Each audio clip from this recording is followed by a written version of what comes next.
Hello Year 11 and welcome to our first video here for trigonometry, our 10th topic. So today we're just reviewing our work on right angled triangles, things we've done before. You will remember your three basic trig ratios, sine, cos and tan. And also we're going to introduce this idea of reciprocal trig functions, the cosecant or cosec, the secant, sec, and the cotangent or cot. Okay, so sine, cos and tan, as well as cosec, sec and cot. Now, cosec is simply 1 over sine, or if you like, that's the hypotenuse over the opposite. Sec is 1 over cos, or the hypotenuse over the adjacent. And cot is 1 over tan, or the adjacent over the opposite. Okay, so those three new ratios, but quite simple adjustment. Now, here we go. Calculate the value of the cosec of alpha here. Now, cosec is 1 over sine, or the hypotenuse over the opposite. Here's alpha, so the opposite side is 4. The hypotenuse is 5. So the cosec of alpha is 5 over 4. Righto, no more complicated than that. Now we do have these exact values, and look, I think we can adjust cosec, sec and cot from sine, cos and tan as long as we remember that relationship.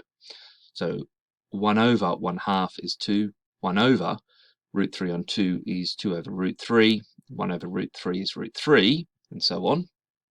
But we do need to remember these 9 here, I suppose. These 9 values, sine, cos and tan, 30 degrees, 45 degrees and 60 degrees. Fortunately, there's a fairly straightforward way of remembering these with the assistance of 2 diagrams. The first of these begins with an equilateral triangle, that is, all sides are equal and all angles are 60, interior angles are 60. We cut that in half and we get a right angled triangle with a side of 1, a side of 2, which is the hypotenuse, an angle here of 60 degrees.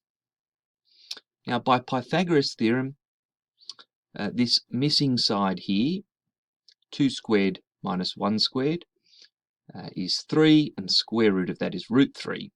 So my triangle now is 1, root 3, and 2. I've got a right angle, 60 degrees, the angle sum of a triangle, 180, so this is 30 up here.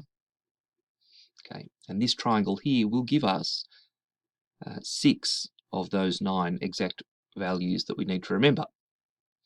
So the other diagram looks like this. A isosceles triangle, 2 sides are equal to 1, and a right angle. So I've got 2 angles of 45. Now from there I can deduce all 9 of those ratios. So sine is opposite on hypotenuse, so sine of 30 is 1 over 2. Oh, sorry, I've missed a side here. I should go over this. So my isosceles triangle has sides of 1, 1, and 1 squared plus 1 squared is 2, so root 2. So here we go. The sine of 30 is 1 over 2. The cos of 30, adjacent on hypotenuse, root 3 on 2. The tan is opposite on adjacent, so on.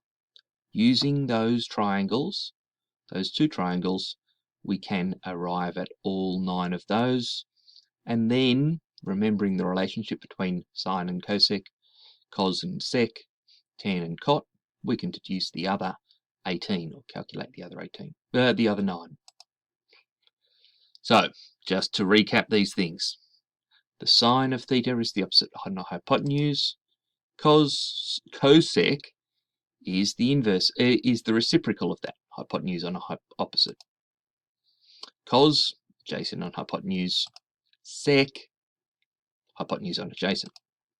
Tan, opposite and adjacent. Cot, adjacent on opposite. Okay, so those ratios there, we use those 2 triangles to get the exact values, 30, 60, 45 degrees. Okay, that's it. If you've got any questions, please let me know. Our next video you can see is some problems involving right angle triangles. Okay, I'll see you then.